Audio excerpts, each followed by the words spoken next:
Good evening, everybody. Welcome. Welcome to another edition of the American Library in Paris's virtual evenings with an author. I'm Catherine Olien, Programs Manager at the American Library. For those of you who aren't familiar with us, maybe you're joining us from the States or elsewhere in Europe and haven't yet had the chance to visit us on site, we are an independent nonprofit institution. We're also 100 years old. We've just wrapped up our gala centennial celebrations that were incredibly fun, and it was great to have your community support and find a way to celebrate sort of virtually in this strange time. Obviously, we're looking at being potentially reconfined partially. So it's really wonderful to continue to get together with everybody virtually and also to welcome those of you who are just discovering us around the world. And we very much hope that you can visit when it is safe to do so. I should note that the library does remain open though. We're hosting events online, but we do remain open for book lending, for sort of quick visits and that type of thing. If you're interested in learning more about the library, you can visit our website, our Facebook page, Instagram, Twitter. We're on sort of all the social media, as well as YouTube. We have all of our past virtual events there if you're interested in checking those out. So tonight, I'm delighted to be joined by Dalia Sofer. She is the author of the novels Man of My Time, a New York Times Editor's Choice, and The Septembers of Shiraz, selected as a New York Times Notable Book of the Year and published in 16 countries. A recipient of a Whiting Award and the Penn Robert W. Bingham Prize, she has contributed essays and reviews to various publications, including the New York Times Book Review, the LA Review of Books, and The Believer. Born in Tehran, Iran, Dalia currently lives in New York City. And thank you, Dalia, so much for being here. It's a real pleasure to host you. Thanks so much for having me, Catherine. Yeah, so as I said, we'll be doing kind of a conversational interview tonight to explore themes that appear in the book Man of My Time. But right away, Dalia, I wanted to invite you to read us a passage. Yeah, so before I do that, I'll just say what the book is about for those who haven't read it. It's basically the story of a man named Hamid Mozaffarian. He is somebody who starts out as a kind of solitary boy in life, and he is somewhat alienated from his family. He grows up to become a revolutionary during the Iranian Revolution. He has a break with his family. The family leaves for New York. He stays in Iran, and he, much against his better judgment, gets involved with the government, first as an interrogator, and later he works for the Ministry of Foreign Affairs. So when we meet him, he's in New York for the UN General Assembly, and he has been contacted by his family to carry his father's ashes back to Tehran. And so I'm going to read a very short passage, and this is from when he has been invited by his mother to attend his father's memorial. He hasn't seen his mother in 38 years. He has seen his brother once. And all you need to know is that the brother's name is Hamid. Someone began tinkering on the piano, Mozart's A Little Night Music. When he finished, a few guests lightly applauded. Can anyone really play? A woman in a tobacco brown dress called out. Hamid can play, my mother said. He played like an angel when he was a child, but God only knows what happened since. Conversations dissolved into whispers. Everyone knew my story, or at least their own version of it. I had been laid bare as the son with the malignant past. I looked to my brother for guidance, but found none. His face, part pity, part indignation, had nothing left to offer. Well, will you play something for us? My mother continued, in memory of your father, whom you loved so much. I had anticipated my mother's bitterness, but had not expected it to be so public. I kept my composure as best I could and sat down at the piano, resting my fingers on the cold and unyielding keys. Through the throat clearing in the room, I sensed the guests preparing themselves to witness a man's familial bankruptcy with both dread and glee. I shut my eyes, and what came to me was a piece I had played one winter morning when my father, just returned from Uncle Majid's funeral, had sat on the sofa and said to me, play something to get me through this black day. I had been sitting at the piano, practicing as I was expected to do for hours every weekend. From the kitchen came the scent of butter and eggs and chives. It was almost lunchtime and I was hungry. Not knowing what my father was asking of me, I turned the pages of my exercise book, given to me by Madame Petrosian, the Armenian lady who had fled Ottoman Anatolia and who offered me lessons every Wednesday afternoon, and stopped at Moonlight Sonata. I played the first movement, which I had only recently learned, and which made me think of the crippled cat I had loved and lost the night I had slept under the apricot tree with my uncle. My father sat with eyes closed, and though I made many mistakes, he listened until the end. Hamid, he said, it's a terrible thing losing a brother. Now, sweating under my new suit, I glanced at Omid, then at my mother. I pressed one key, then another and another, until both hands were obeying my memory of the notes, and I fell into the adagio of the sonata, the melody hushed and full of things unsaid. I was overtaken by memories of bygone summers, of our old house in Tehran, of the cool scent of wet earth after a morning rain, and of the lace-cap hydrangeas, of my father and my mother and Omid. I thought too of Nushin, of how I had once loved her, and of Gulnaz, my absent daughter. I did not play for myself or for them, or even for grief at things lost, but for the disappointment that united us, for the constellation of our heartbreak, for the betrayal, the love, the destruction. When I was done, I heard my mother crying in the kitchen and another voice, a woman's, offering words that failed to console. Omid, lost in thought, stared at a cigarette burn on the carpet. I looked up, not at the room, but out the window, at the city beyond. Twilight separated the horizon now, like the bones of a catfish. My mother emerged from the kitchen and directed the guests to the dining room. Everyone must be hungry, she said.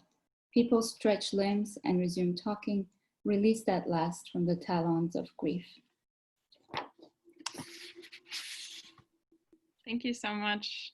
It was a wonderful way to sort of warm up to this conversation. I think that was a beautiful and illustrative passage of some of the richness of the language that you use. And yeah, I didn't say yet, but I should begin by saying I was just absolutely blown away by this book, and I'm just very, very glad to have this conversation with you. I have my library book group reading the book, and many of them are in the audience tonight. So this is the first of a few library conversations that we'll have about the book.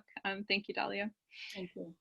So I wanted to begin by talking about your treatment of memory. I mean, the passage you read for us is also a flashback. I mean, it's sort of, you know, there's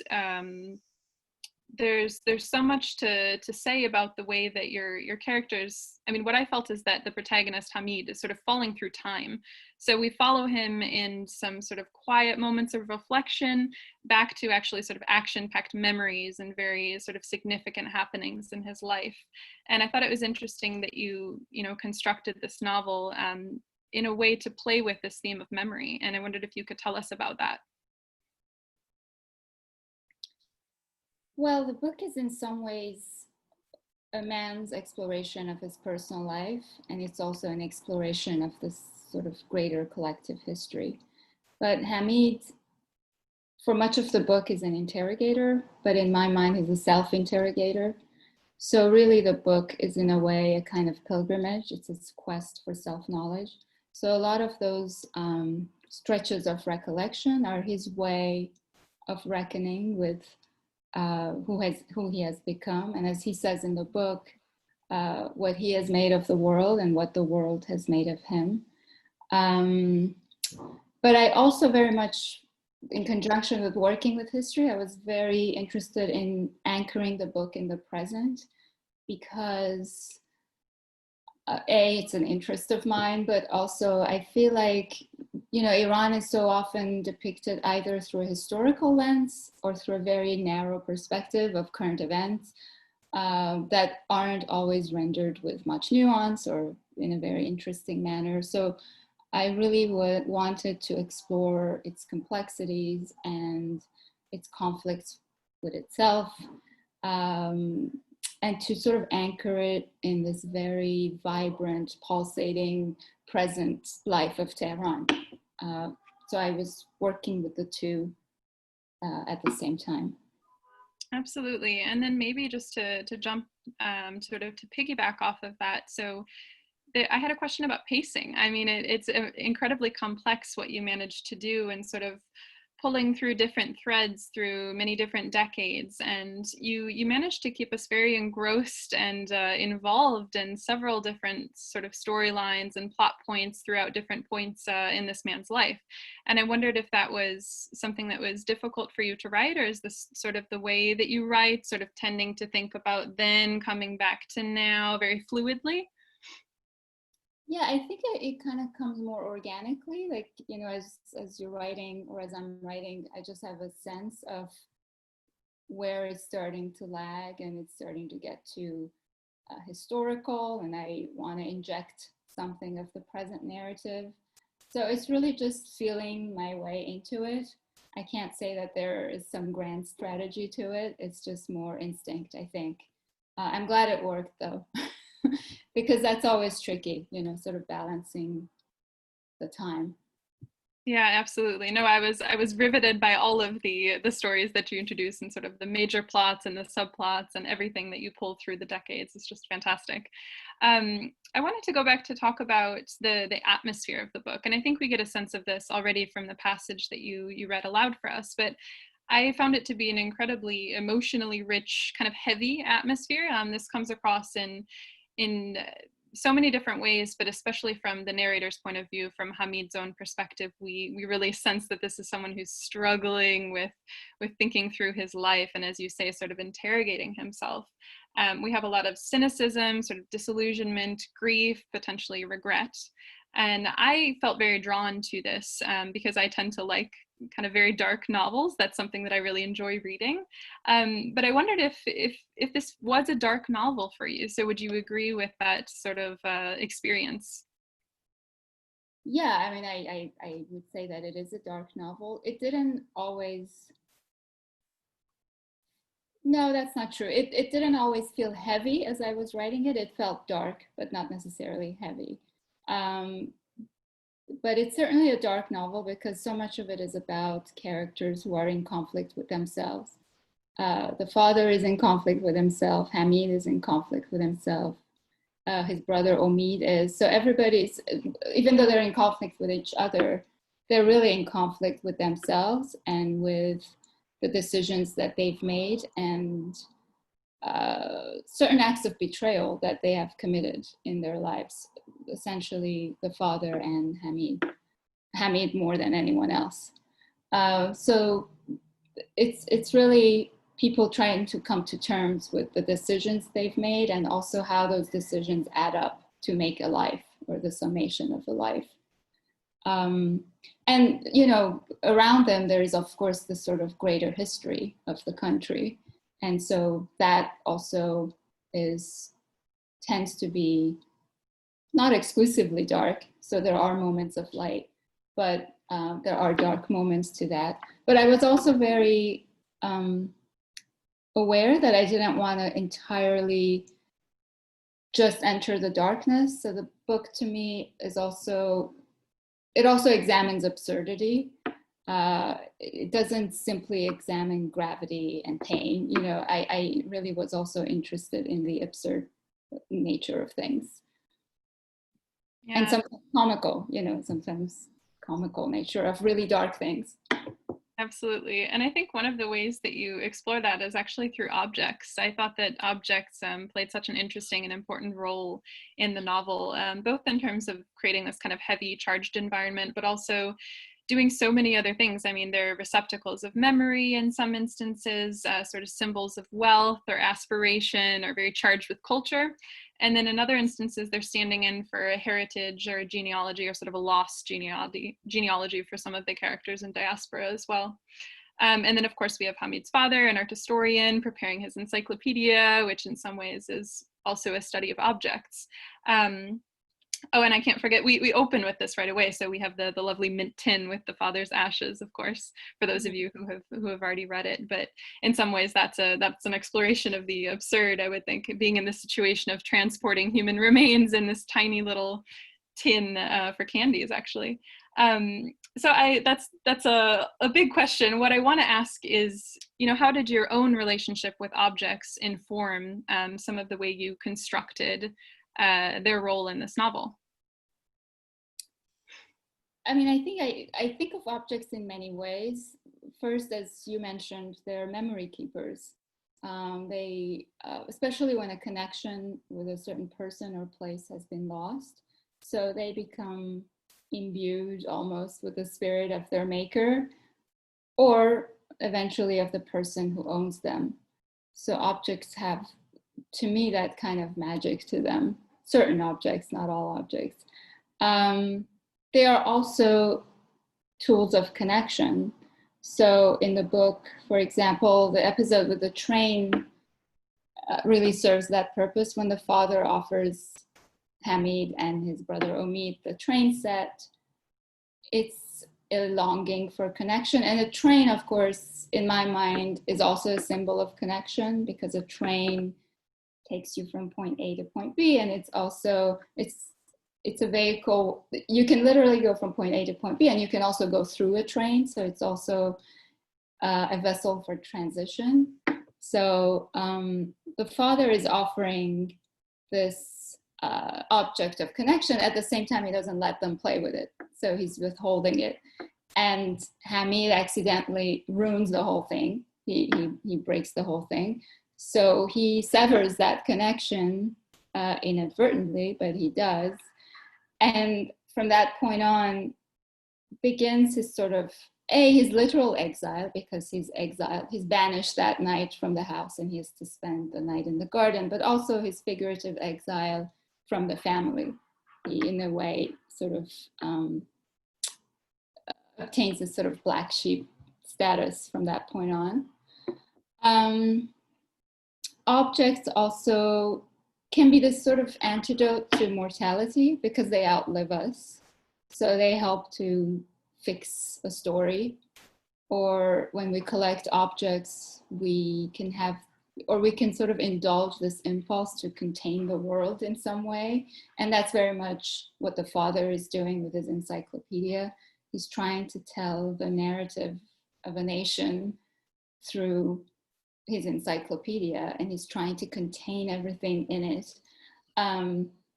In my mind, it works a little bit like Noah's Ark. You know, it's sort of putting everything into this ark and trying to save it from deluge. And in this case, the deluge is oblivion.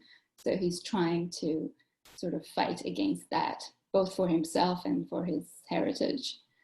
But then objects don't always, they have limitations. You know, when Hamid goes to look through his father's drawers to kind of get to know his father better, he finds some old postcards, he finds letters from friends, he finds a postcard of Caravaggio from when his father was an art history student in Rome, an Air France towelette, and so on, but he can't really put it all together. At the end, he understands that his father will remain unknowable, as most humans will remain, you know, as much as we think we may know someone or ourselves. In the end, there is this sort of element that's unknowable. And also objects can be identified with someone. So the Uncle Majid, you know, gets to be known by after his death, by his bowler hat. Mm-hmm.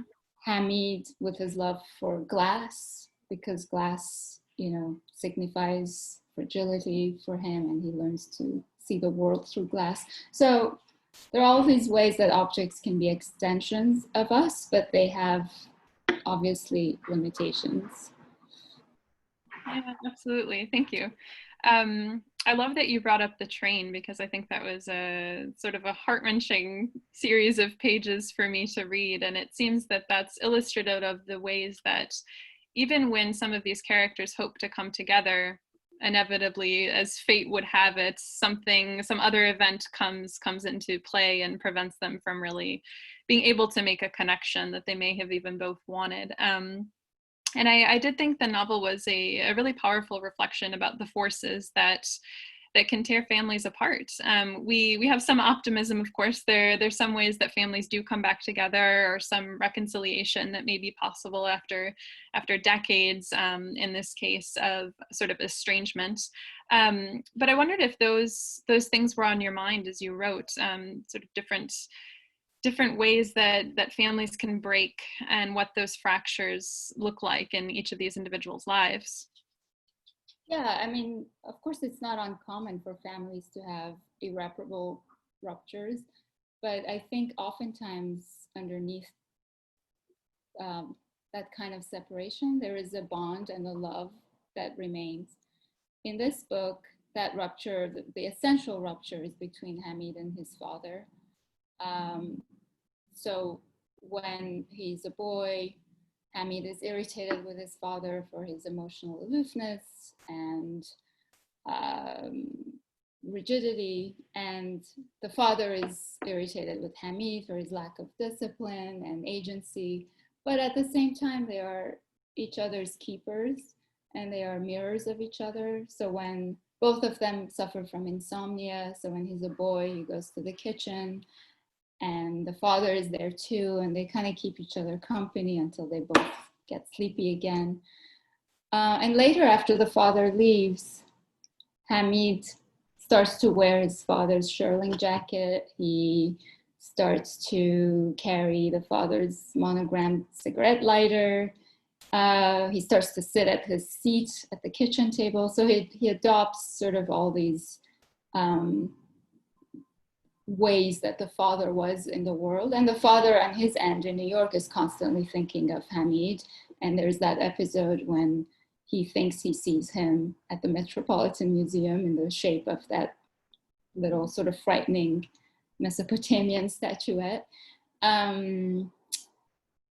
So there is this there's a rift, but there is this kind of connection to and this love that endures. And I was interested in exploring those connections. There is also, the alienation of Uncle Majid in the book, who is he's the only one who's attached to nature and not so much to material things, and he is very much shunned. But he's sort of the only, or one of the only unblemished characters in the book. And he has a kind of unhappy ending. So yeah, all those relationships are very interesting to me. Yeah, I mean, you mentioned the uncle as well, and that, maybe this is sort of a slight spoiler, but that gets me thinking about one of the points that I took away from the book is that sometimes in families, the things that go unsaid or sort of unacknowledged can be the very things that are defining so many of those family dynamics. So yeah, I thought there were so many opportunities to reflect about family in this book. So thank you for that. And when you've been talking about the rift between Hamid and his father, of course, and I think you capture youth and kind of this generational divide or rift extremely well, not even just within the relationship between the father and son, but I think more broadly as we see some of the events of the revolution begin to play out. I'm just going to read this really quick sentence that I so admired. It's on page 108 if anybody's got the book with them. And you write, "We were a generation doused in oil and oblivion, the city expanding in steel and glass around us, erasing at dizzying speed the alleys of our grandfathers, hemming us in along the way." So that for me was one of the extreme kind of wow moments, like that really packs a punch. Wondered if you could tell us a little bit about why it was important to involve the perspective of different generations in this book. Well, I think because the younger generation, they have idealism and they have energy and vision, and young people haven't yet been jaded and haven't yet compromised with themselves. And so that energy is so fresh, and I wanted to include that because also it was such a seminal presence for the revolution itself and remains so also in the current generation. So I wanted to include those perspectives in the book for the revolution through Hamid and for the present moment through his daughter Golnaz. But it was also important for me to kind of include multiple generations because I'm interested in how the decisions or the choices or actions of one character sort of reverberate across time, both for himself and for everybody around him and for the future, and how the actions of everybody else reverberate for that character. So everybody's interconnected and everybody's actions have an impact on everybody else. And so that kind of intergenerational dynamic was interesting for me to explore. Yeah, thank you. Another huge theme that I wanted to get to is this theme of diaspora, of course. You know, we don't get to spend as much time with the set of characters who were living in New York City, having left Tehran. But we do see some of the ways in which they continue to construct their identities through trying to, you know, bring these lost roots back into their lives, something from the homeland or the country that they knew before the revolution. And I wanted to ask, if I could, about your personal experience here. Of course, when I introduced you, I mentioned that you had been born in Tehran and that you grew up and live in New York. I imagine that some of the passages we see in the book may have, you know, been inspired by things that you lived through or emotions that you had. And I was wondering if you wanted to tell us more about that. Yeah, I mean, I think for a lot of people who live in a kind of exile, if you want to call it that, there is a sense of constant disorientation and a sense of living in two places at the same time and living into tenses at the same time, so the present and the conditional. And I very much feel that way. I'm not sure that everybody feels that way. I think some people sort of get on with it better. I very much find myself sort of in that middle road. I think there's also a tendency to want to archive the past because the past has been lost. So there is this tendency to memorialize or to sort of fix an image and to hold on to it. And I think that's a dangerous thing because then you're losing touch with the present and what the present actually is doing. So that is a force that I try to resist. And I think that's why I try to stay as engaged as I can with the present moment in Iran, even from a distance. It's, because I don't want to sort of be frozen in memory, which I think tends to happen. It's a difficult thing, and there's another emotion that I've talked about elsewhere, and I don't always find it in everybody, but there's a sense of shame not sort of the immigrant's shame of wanting to integrate, but shame of having left, and even if it was justified. And I encountered this in other people, you know, through reading two people that I read about. One was in Anne Sinclair's book about her grandfather, Paul Rosenberg, was an art dealer in Paris during World War II, and he left. He came to New York, and she writes about how he felt the sense of shame for having left. I also encountered this in Jacques Chiffrin, who was the founder of Pléiade, and he also left, and he came to New York and founded Pantheon Books, and he too sort of struggled with a sense of shame. And I thought, what is this shame? And so Anne Sinclair, quotes the historian Emmanuelle Loyer in her book, and she says, exile is somewhere between treason, it's between flight and treason. And that really resonated for me. And I'm really exploring that feeling. And I can't say that I find it in everybody. Some people, you know, disagree with me, but it resonates for me. So it's sort of something that I'm constantly working with. And I think I incorporated that in some of the characters in the book, namely Omid, the brother. Exactly, who does go to New York, of course. Yeah, Yeah. yeah. Yeah, thank you for that very, very open, generous answer. I wanted to move back to revolution. We haven't necessarily had much of a chance to talk about that yet. And it's, of course, one of the central features of this book, or a very important turning point in any case.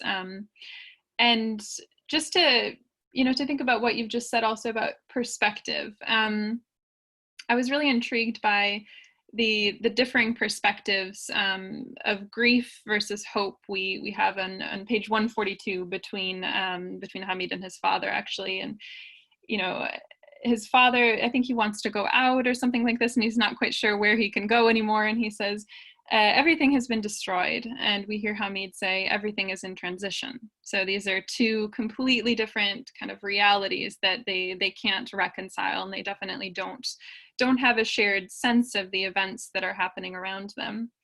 I wondered if you could let us know how you were able to kind of inhabit both of these roles so convincingly, having a completely opposite perspective on the events of history or things that are happening around you.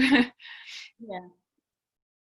Well, when people are living history, they're not aware that they're living history. They're living their lives, and history is sort of being written. So in those sort of the section about the revolution, I really tried to enter it with that kind of sense of chaos and euphoria and eventual disillusionment. So I read, I read a lot of books about the revolution, but I also read almost all of the New York Times archives, from that time, to get the sort of beat by beat of this was what happened. This is what happened today, and this was the reaction. To get the daily events, and also to get a sense of what sort of the Western narrative was about to become. But that's another story. So yeah, I mean, everything is in transition, as we're living it, and but that can also be a dangerous place to rest in, because Hamid starts to tell himself that over and over, and then he justifies his actions by saying, well, we're still working it out, it's going to be okay. And sometimes you just kind of have to face it, that it's not going to be okay, even though it is in transition. And he, in the end, comes to that realization of, okay, this is who I've become. And he stops to sort of turn around in circles. Yeah. Right. Yeah. And I mean, it just, that sort of passage made me think so much about our situation as well. I mean, my current reality, Paris 2020 obviously is not Iran in 1979. I don't mean to make that comparison so directly, but it does feel as though we're living through a moment of either destruction or transition, and it's very hard to tell. And I found your book comforting in the way that, we watch these characters go through something so chaotic, and they don't know how it's going to end up, and yet they sort of are able to reconcile things and build new lives when they have to. And I thought it was a really helpful reflection on kind of taking the longer view. There's actually a concept in psychology that's called yeah. self-continuity, and it's sort of the ability of the self to see itself in the past, present, and future. And so I think, and apparently people who have more of a sense of self-continuity cope better with adversity. So I guess, the trick is to try to sort of nurture this sense of self-continuity and see ourselves in a continuum of past, present, future. Wow, that's a really helpful concept. I've jotted that down, and I'm going to look into everything I can read about that. I think that'd be incredibly, sort of useful right now. But where did you come across that, or would you mind telling us? I mean, was that something you had in mind as you wrote the book, or has this been since writing? I think I came across the term self-continuity somewhere, and I thought, how interesting, what is that? And I started to research it, and I found all these papers about, that concept and the experiments that were done, and, yeah. Well, look at that. You've just given us a tool to survive the times. So thank you for that. That's wonderful. So I'm just going to ask a couple more questions before moving on to, to the audience Q&A. But in the meantime, if you do have questions for Dalia, please feel free to prepare those. You can go ahead and send them, and I'll get to them in a couple of minutes. Just submit those through the chat box, please. Maybe we can talk about violence for a moment. And I hope that that doesn't scare anybody. I don't think that this book is violent. I wouldn't describe it that way in any sense, in a physical sense. It can be emotionally violent, I think. And we see some very real betrayals, as you've already talked about, but those aren't necessarily having to do with murders or physical violence all the time. They can be intellectual betrayals and destroying people's property, destroying people's life's work. That's a type of violence that we see. And I just thought it was incredible the way that you deal with the theme very head on, but you don't glorify the violence at all, or the events of the revolution. I mean, there's some passages that are of course distressing and disturbing, but it doesn't feel, gratuitous at any point. So was that an explicit choice on your part that you made to distance the reader from this real physicality of the violence? Yeah, I mean, yes, very much. It was a completely conscious choice, and that was because I really wasn't interested in exploring the mechanics of the Islamic Republic. I feel like we've had enough of that, and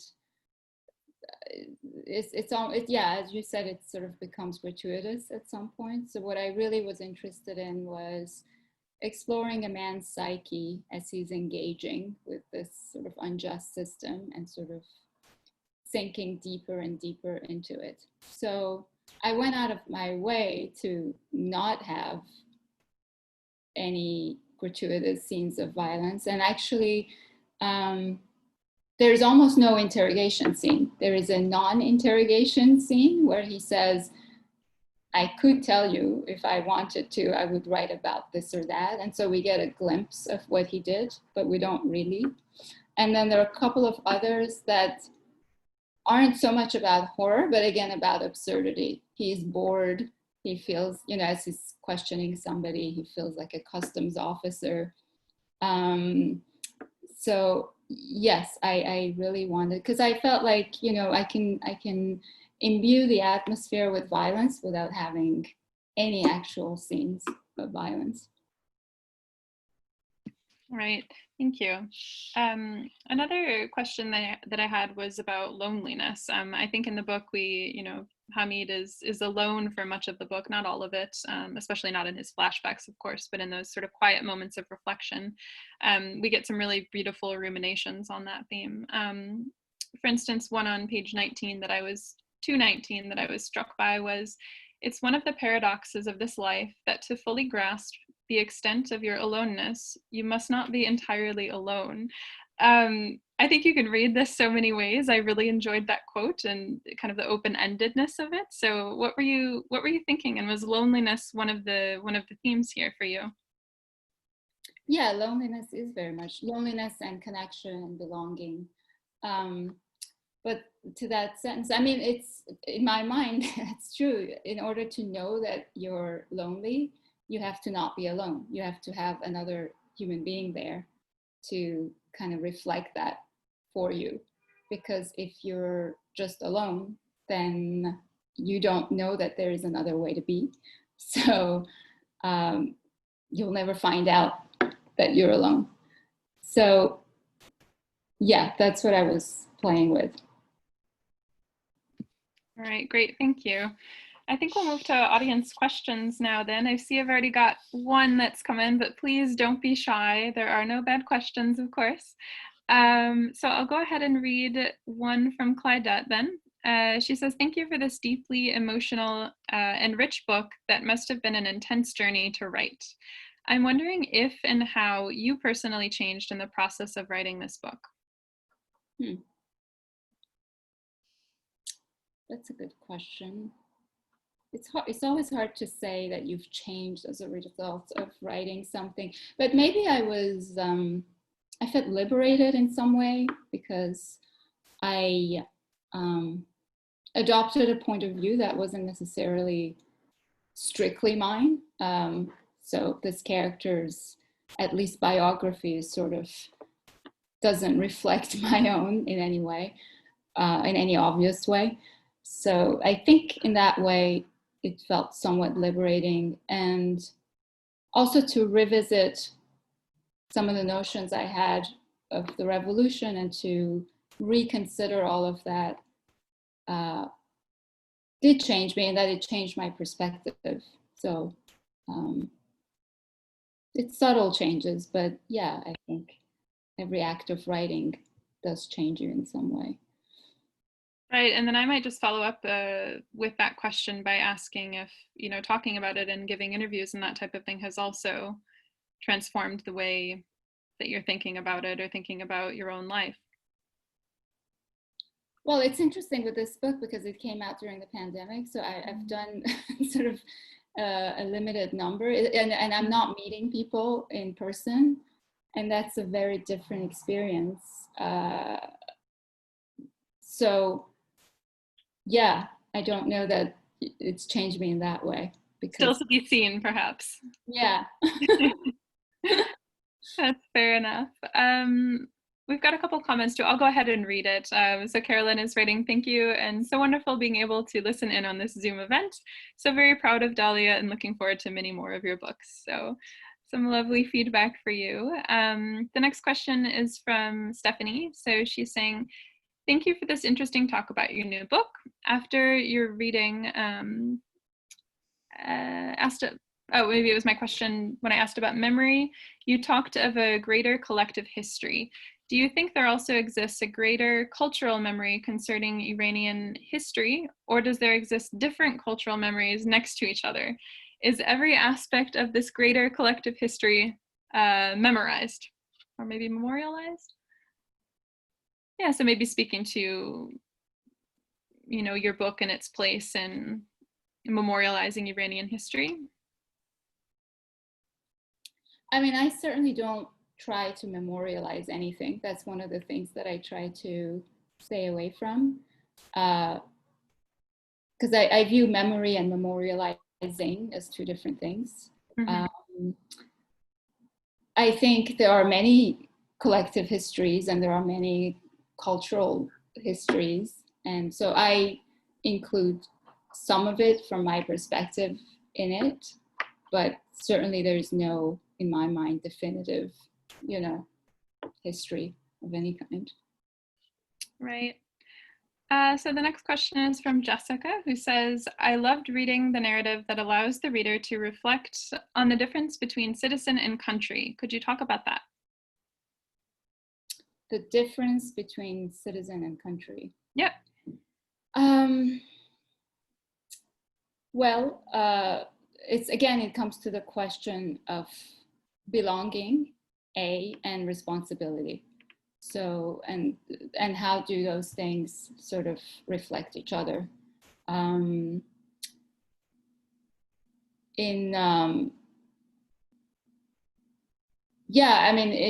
the revolution, you could see that a lot of that is, the impulse behind it is to become better citizens. That was the impulse behind the whole thing. Did it work out or not is another story. But just as in any other relationship, the two sort of citizen and country owe each other certain things. So the book was also a way to explore that. And in terms of the people who are in America in some kind of exile, it's also that question of, are they citizens? Do they carry a passport? But what does that mean for them? And what does that mean in relation to their own country's history, given the fraught relationship between America and Iran? And so what does it mean to carry that passport for them? So some of those questions, Hamid brings up actually at the memorial, and everybody gets annoyed with him. But to me, they're valid questions, when you have that history behind, what does it feel like to hold that document? Right. Yeah. So I see one more question for now from Ida, who is saying, why did you choose mostly male characters? The women, including the mother and the wife, stay quite on the side. So thinking about gender here. You know, that's a very good question. I don't have a full answer. It's just, I've been more comfortable from that point of view. You know, my first book had multiple perspectives, but the main character was the father. And in this one, it came more naturally to me this way as well. But I am examining that, and I'm working on something different this time around. So. Oh, so a next project maybe where we'll. Okay. And to be fair, we do, I think we have some nice scenes with the daughter, and that perspective comes across quite clearly. So that's important as well for anybody thinking it's just a book about men. It's definitely not that. It's not. Yeah. Okay, Ida's agreeing with us. Okay.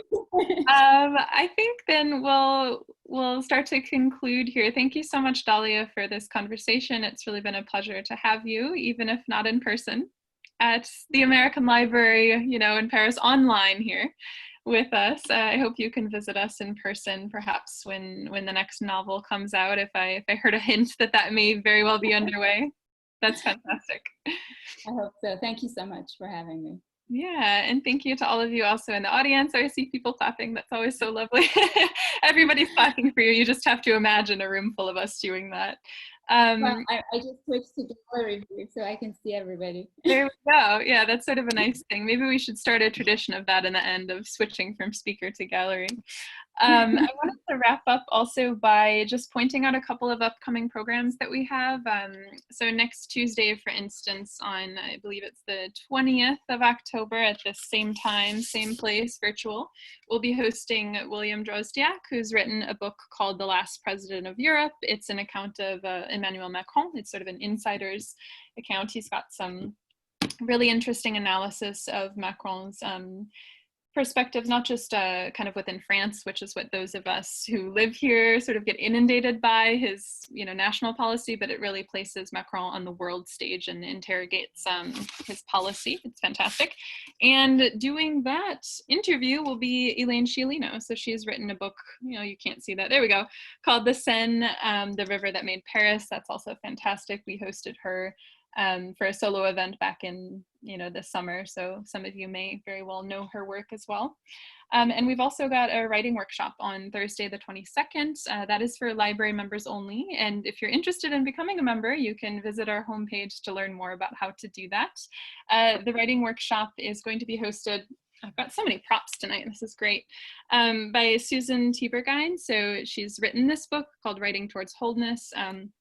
It's sort of a Jungian perspective on how to find our stories within ourselves. So that should be a wonderful event as well.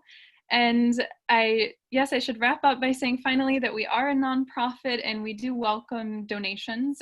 Generally in person, we invite donations of about 10 euros. You're more than welcome to support us by clicking that link that I sent out in the email with the Zoom link that will take you to the donations page, and you can donate online if you'd like to, if you enjoyed the event. No pressure otherwise, our events are free in public. But thank you so much again, everybody, for being here. And thank you, Dalia. And until next time. Thank you. Thanks. Take care.